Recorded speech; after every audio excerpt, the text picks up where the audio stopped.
Narinig mo na ba ang taxi cab theory? Ito ang dahilan kung bakit may mga taong ilang taon mong minahal, pero ibang tao ang pinakasalan.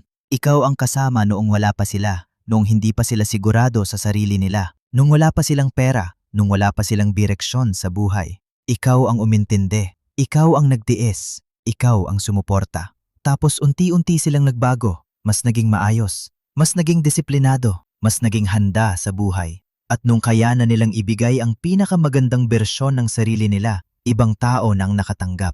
At doon pumapasok ang taxi cab theory. Sabi nito, hindi ka pinili ng tao dahil ikaw ang tama. Pinili ka nila kapag handa na sila.